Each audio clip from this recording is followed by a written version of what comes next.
warahmatullahi wabarakatuh. Alhamdulillahirrahmanirrahim. Hari ini hari pertama masuk puasa, Bapak Ibu bisa hadir di sini untuk diseminasi 7 jurus BK hebat nanti yang akan disampaikan oleh Bu Rima Sangkun. Sebelum dimulai, adapun kegiatan hari ini ada beberapa.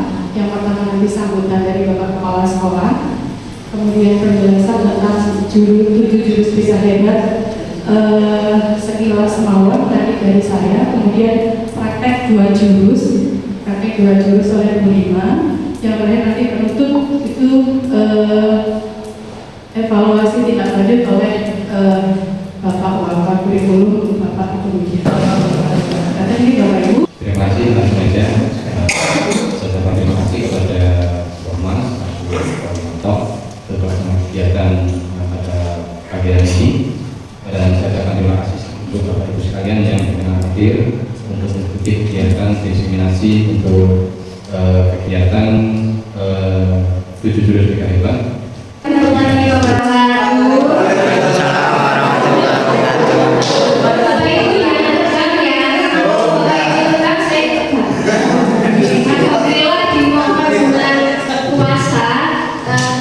Berkumpul, Bapak Ibu guru mahasiswa yang hebat-hebat dapat berkumpul melaksanakan diseminasi 7 jurus BK hebat. Tapi tidak 7 jurus, hanya 2 jurus saja. Apakah itu? Yang pertama adalah jurus kedua. Jurus kedua adalah jurus kelola emosi. Sebelum kita melaksanakan atau melanjutkan kelola emosi ini, saya ingin Bapak Ibu guru berdiri terlebih dahulu. Saya sudah kenal, tapi di sini nanti kita tidak menggunakan nama pribadi masing-masing. Nanti mohon maaf ya Bapak Ibu ya. Nanti saya ingin Bapak Ibu memperkenalkan diri secara lengkap, kemudian sebutkan satu nama yang nantinya akan digunakan Bapak Ibu guru untuk seterusnya nanti sampai akhir. Misal Muhammad Saifuddin Zuhri, boleh disebutkan nama hewan atau buah. Misalnya zebra. Nanti kita pada saat diseminasi menyebutnya zebra. Harus binatang. Boleh buah-buahan berporsi. Nama saya Muhammad Saifuddin Zuhri. Panggil saja zebra. Nama saya Mas Budi, bisa dipanggil dengan buah naga.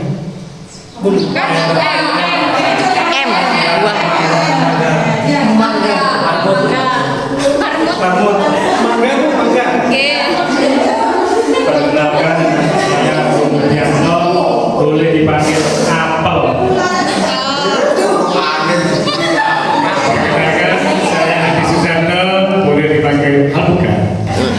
Biar waktunya tidak kaku, mari kita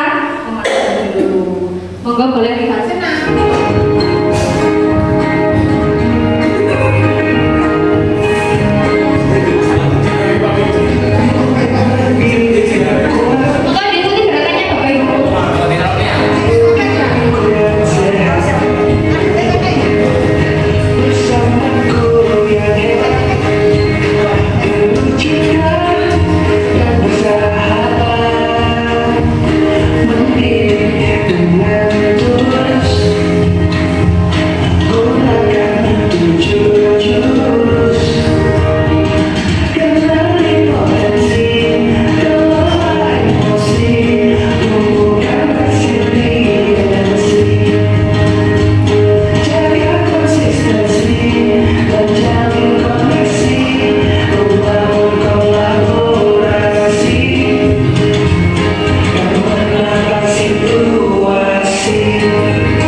BK dan non BK tampil menerapkan bimbingan langsung di kelas untuk membantu murid mengelola emosi dan stres akademik.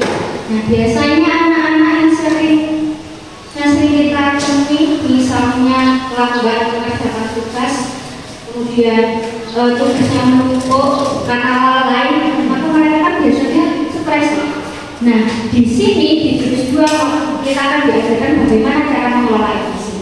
Kemudian keterampilan yang dikuasai yang pertama, guru BK dan BK mampu mengidentifikasi 5 kompetensi inti dalam sel. Sel itu adalah sosial, emosional, yang kedua, guru BK dan BK mampu merancang aktivitas pembelajaran atau layanan bimbingan berbasis sel. Guru BK dan BK mampu mengintegrasikan strategi sel ke dalam proses pembelajaran atau layanan BK sehari-hari. Kemudian, guru mampu berkolaborasi dengan guru BK dalam pengembangan kompetensi sel di sekolah. Guru BK dan guru BK membagikan sebuah kertas kepada Bapak Ibu.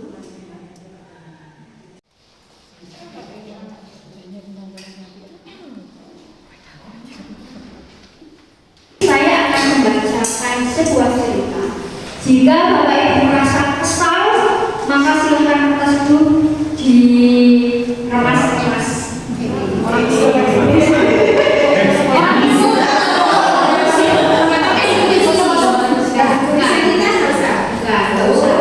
jadi hanya untuk menjadi perantara. Jika Bapak Ibu marah, silakan kertasnya boleh dikasih ya. Nanti Bapak Ibu jika mau respon boleh langsung Bapak Ibu guru berangkat dengan hati penuh semangat karena semalaman telah menyiapkan bahan ajar dengan sungguh-sungguh. Setiap lembar sudah disusun rapi dan skenario pembelajaran sudah terbayang jelas, sehingga sepanjang perjalanan menuju sekolah terasa ringan dan optimis. Sampai beberapa meter sebelum gerbang, motor yang dikendarai tiba-tiba mati mendadak. Dicoba beberapa kali tetap tak menyala dan baru disadari. Nah, adakah yang kertasnya remet-remetan?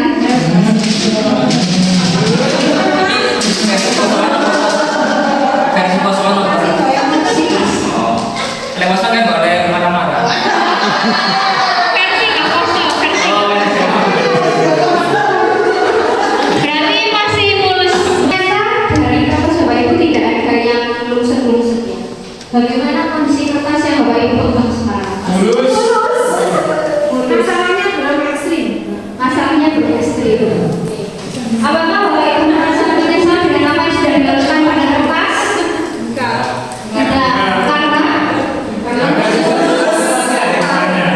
Karena di setiap cerita itu pasti ada hikmahnya. Betul. Ada lagi Bu? Jawaban yang lain? Jika marah tadi ya.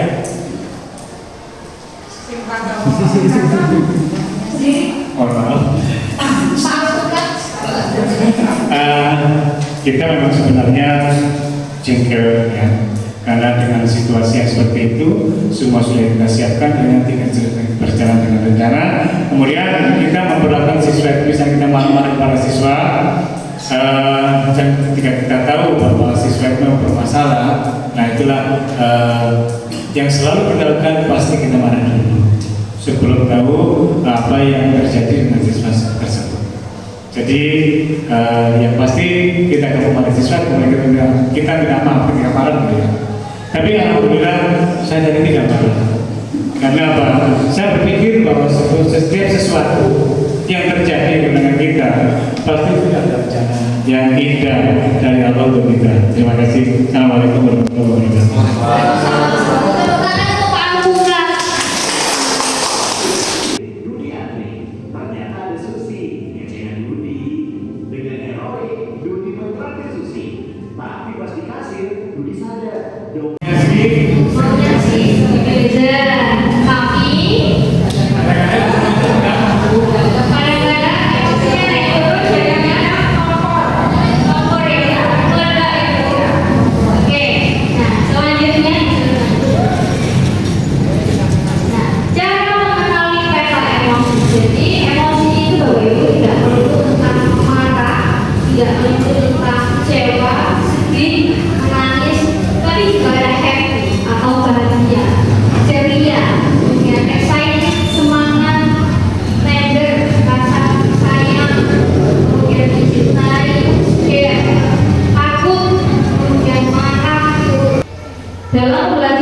awareness atau menyadari diri, yaitu kemampuan kita untuk memahami emosi, pemikiran dan nilai-nilai yang mempengaruhi perilaku dalam berbagai situasi. Nah, itu adalah menyadari diri. Bagaimana kita mampu menyadari diri?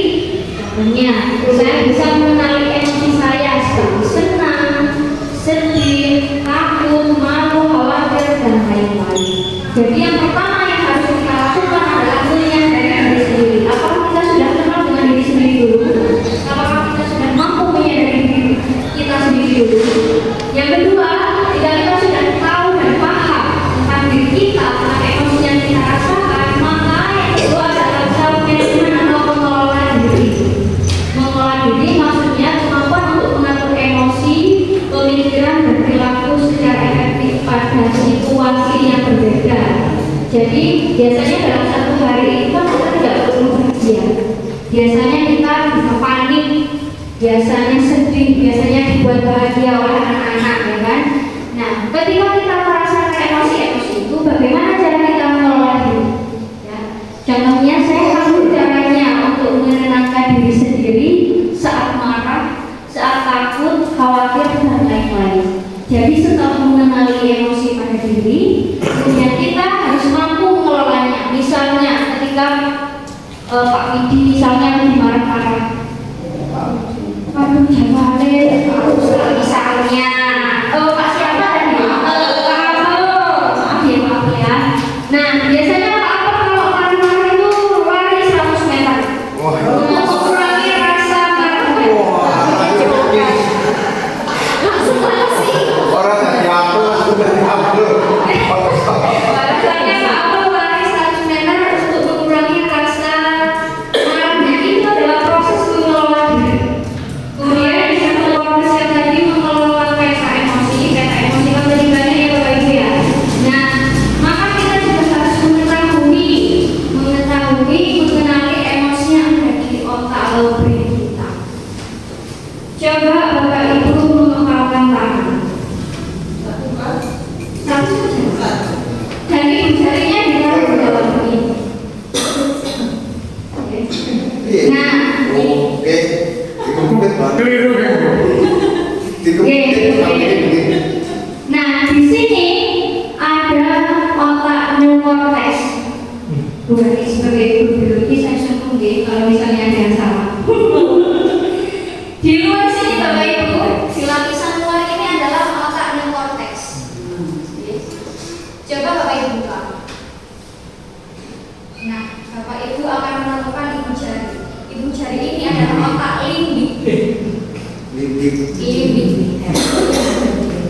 Kemudian otak limbik muncul, maka akan ada telapak tangan atau reptil, dinosaurus, reptil. Nah, apa hubungannya? Next bro. Nah, dengan mengenali otak neokortex itu adalah otak yang mampu mengelola pemikiran rasional, pemikiran logis, mengelola emosi kita itu adalah neokortex. Jadi ketika Bapak Ibu marah, kalaunya itu harusnya dikendalikan oleh neokortex. Nah, cara berpikir tenang, cara rasional, logis itu adalah menggunakan otak neokortex. Bagaimana jika misalnya Bapak Ibu tidak menggunakan otak neokortex, maka otak neokortex ini akan muncul.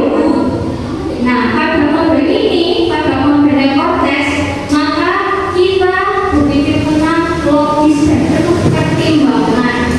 Jadi ketika kita mengedepankan otak ini, maka kita akan tetap logis, rasional dan penuh pertimbangan. Namun, bagaimana jika otak neokortex ini muncul atau lepas?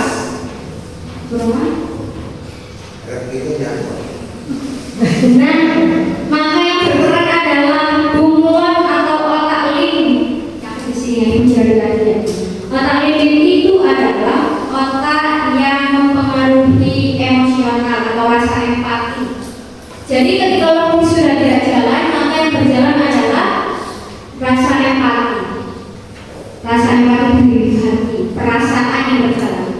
Biasanya kalau kata anak-anak muda Gen Z itu kalau perempuan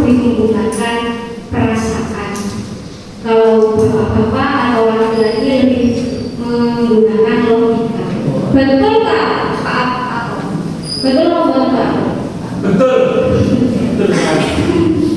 Jadi begitu. Jadi misalnya otak dan korteks tadi sudah lepas, maka yang berperan adalah otak bunglon atau limbik. Nah, otak limbik ini bisa beradaptasi karena dia menggunakan perasaan. Dia menggunakan perasaan, oh Allah, oh saatnya dia. Itu berarti yang berperan adalah otak limbik. Nah, tapi jika otak limbik ini sulit dikendalikan, sulit untuk kita kelola, perasaan akan mengambil alih kendali dan hilang kendali. Maka yang akan berperan adalah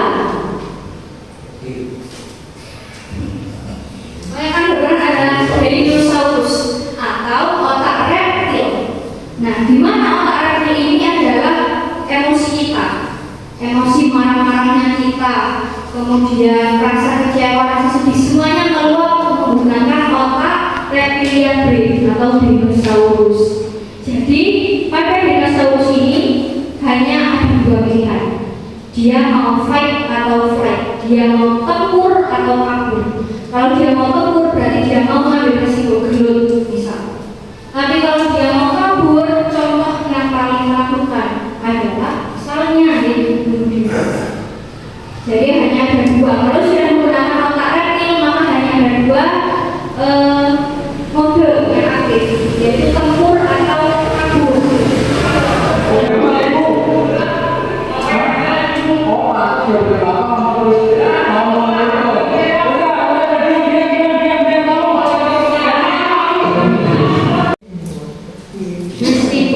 Meskipun emosi kita sedang meluap-luap, meledak-ledak, kemudian kita tidak tahu cara mengenali emosi, mengelola emosi tadi, akhirnya yang lepas adalah reptil.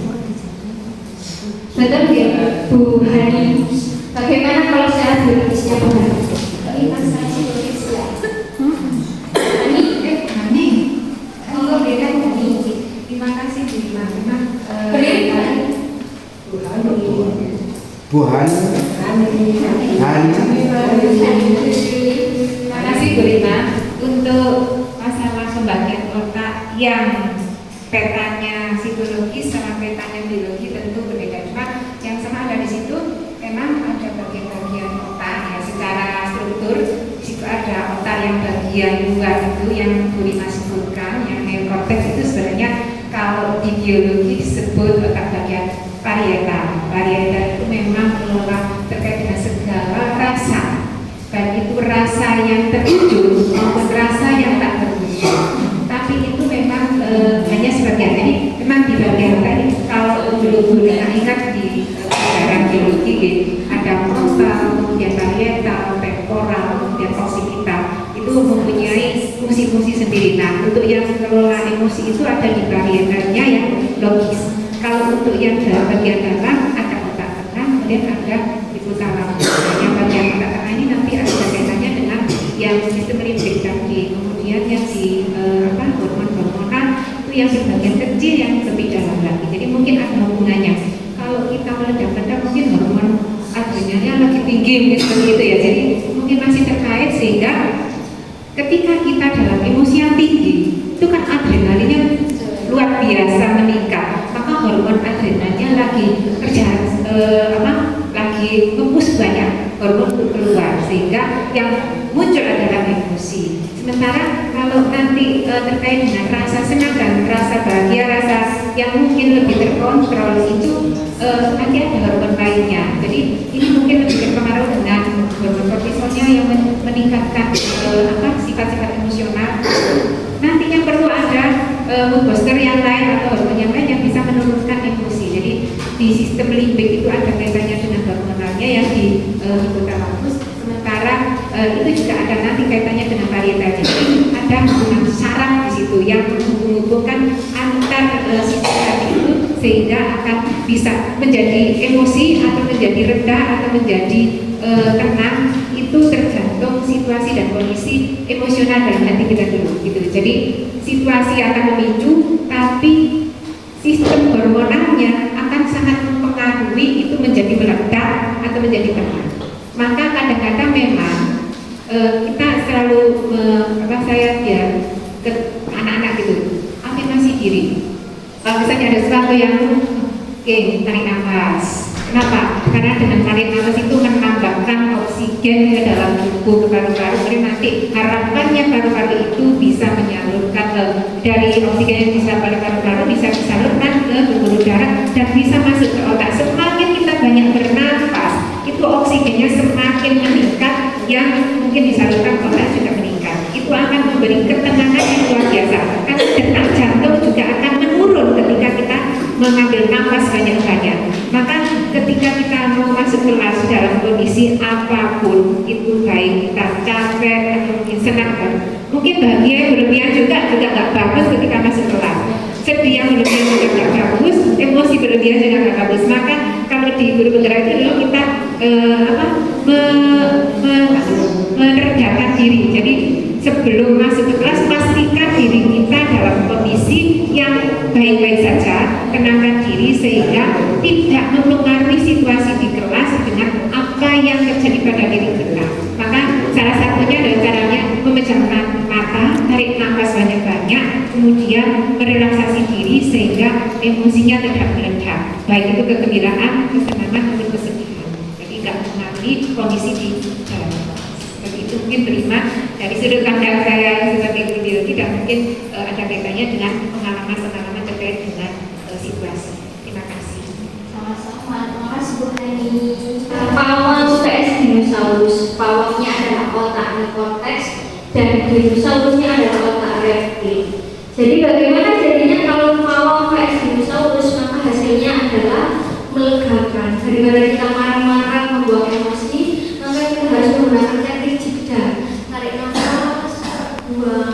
Ya Bu Hani ya, Bu Hani sambil memejamkan mata, sambil memejamkan mata juga boleh. Nah ini ada kaitannya dengan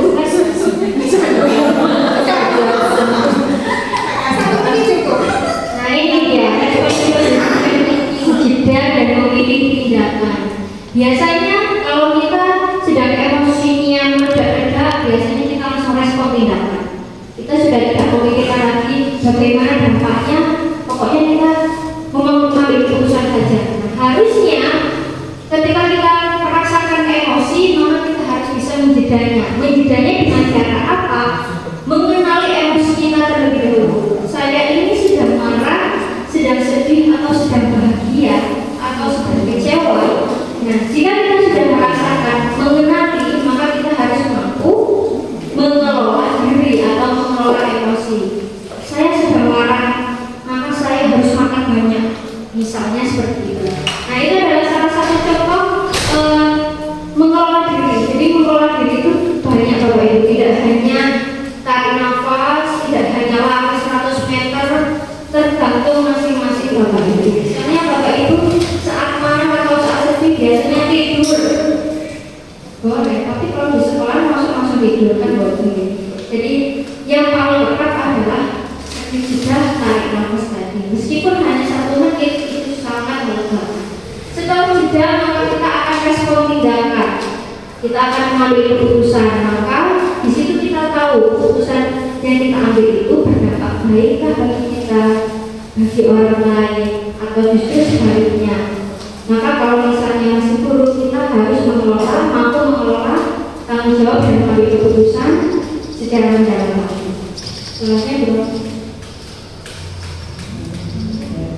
Nah, ini adalah programming of choice. Jadi ini adalah beberapa jeda, beberapa teknik jeda. Misalnya walk away itu adalah salah satu contoh. Misalnya jika Bapak Ibu marah, Bapak Ibu bisa jalan-jalan, Bapak Ibu bisa pergi, lari.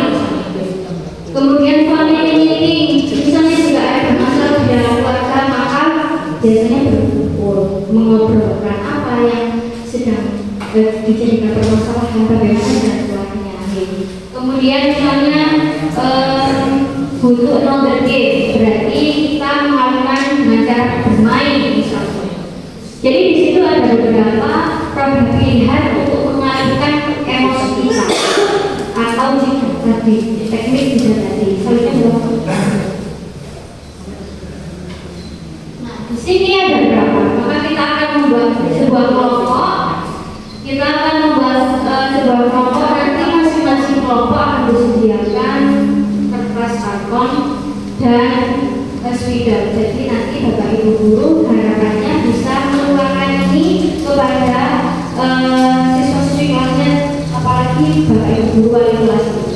Di situ nanti di dalam kelas bisa membuat papan cuaca emosi. Jadi nanti ada di dalam kelas ada pilihan papan cuaca emosi.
Selamat pagi anak. Sudah ini tadi Pak. Vicky enggak. Om tadi enggak pikir. Mama pikir ini Pak, saya sudah pikir. Oke, bukan setiap hari kita terbiasa untuk membersihkan kelas. Apakah tidak ada tindakan yang ingin menyangkal hal ini? Sudah pikir Pak, pagi Pak Santo kesini cuma 1 minggu sekali aja gitu. Mana tahu? Nah, saya tidak tahu rencana apa yang penting kelas ini harus dalam keadaan bersih. Silakan dibersihkan sekarang. Ya Pak. Di sebelah sana betul Pak ini. Bukan. Pikir kan bisa bukan deh. Juga cek ini ada budaya diamnya di bawah rumah sampah. Di rumah. Loh. Kenapa yang ini tinggal di sini? Kok nggak sekali dibuat di sana? Ini sama ya, tadi jatuh Pak, sama bagus ini. Oke, berarti kalau sana yang baik, sampah semua dibawa ke sana. Biar Bagaimana? kita di situ. Saya buang loh ya. Buang enggak apa-apa. Biar saya buang ya. Ya, enggak apa-apa bisa dibuangkan. Kok berat sekali? Iya, Tidak kan sama makanya sama yang lain. tolong dibuangkan karena berat kita enggak buang. Saya buang ya, saya buka ya. Oke. Loh, kok ada HP-nya?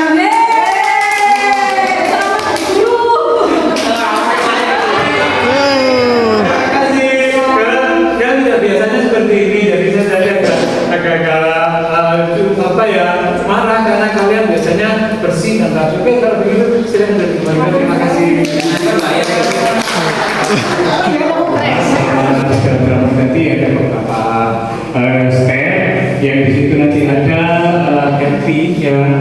Yang pertama di situ ada kecewa ya. Dari kecewa rasa kotor kemudian menjadi angry, marah. Karena anak-anaknya ditegur tidak respon.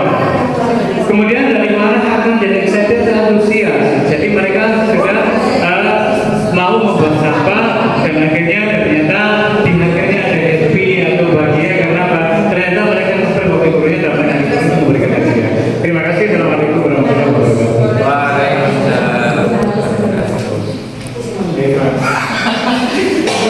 Jadi oke Bapak Ibu, jadi banyak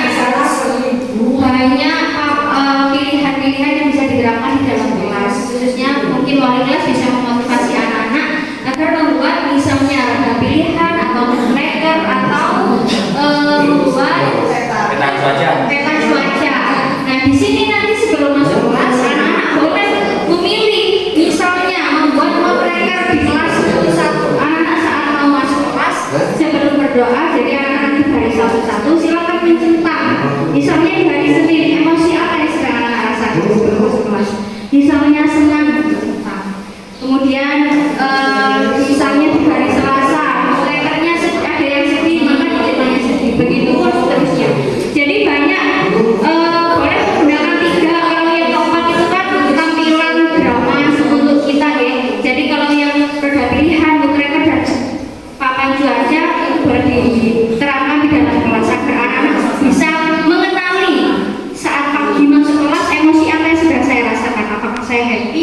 saya sedang marah, jadi anak-anak bisa memilih dari salah satu emosi yang ada di depan kelas. Begitu ya Bapak Ibu. Jadi untuk jurus kedua kesimpulannya adalah marilah kita mengenali diri kita terlebih dahulu. Sebelum kita memvonis anak, sebelum kita menghakimi anak, maka kita harus bisa mengenali diri melalui kelola emosi. Jadi perasaan apa yang kita alami, kemudian cara yang tepat, cara bagaimana kita untuk mengelola emosi, sehingga kita dapat mengambil keputusan yang berdampak baik untuk diri kita maupun anak-anak, termasuk untuk sekolah. Begitu nih Bapak Ibu. Untuk jurus-jurus yang lain, semoga di lain kesempatan kita bisa berkumpul seperti ini lagi, belajar bareng lagi, menguasai jurus-jurus yang lain sehingga kita menjadi pesilat sejati di sekolah kita sendiri. Terima kasih. Selamat menguasai jurus kedua yaitu kelola emosi. Bapak Ibu, tepuk tangan untuk diri kita sendiri. Tepuk tangan untuk diri kita sendiri. Terima kasih. Itu dari saya. Maafkan bila ada salah kata, perkataan, perbuatan, penjelasan. Wassalamualaikum warahmatullahi wabarakatuh. Bapak Ibu sedikit ya. Kenapa hal ini dilakukan atau hal ini ditetapkan oleh kementerian? Karena mengingat peran wali kelas itu luar biasa berat, sehingga perlu adanya setiap guru mapel itu memiliki kewajiban untuk mendidik, membimbing, dan mendampingi anak-anak dari sisi kognitif. Terima kasih saya ucapkan pada Bu Guru yang sudah menyampaikan destinasi menuju BK Hebat di SMA Parepare. Dengan adanya destinasi ini kita menjadi lebih sadar bahwa untuk bertemu dengan siswa atau orang tua sekarang butuh kesadaran emosi dan kesadaran yang lain sehingga proses pembelajaran bisa berjalan sesuai dengan harapan kita. Terima kasih. Assalamualaikum warahmatullahi wabarakatuh. Alhamdulillah acara diseminasi kali ini yang disampaikan oleh Ibu Rima Syahrul berkesan terkait dengan wawasan dan kemudian penyampaian yang luar biasa dan juga menjadi inspiratif untuk kita semuanya. Mudah-mudahan acara ini tidak hanya secara teori, mudah-mudahan nanti bisa diimplementasikan untuk guru-guru semuanya kepada sekolah ini dan juga kepada murid kita. Sukses terus BK Hebat.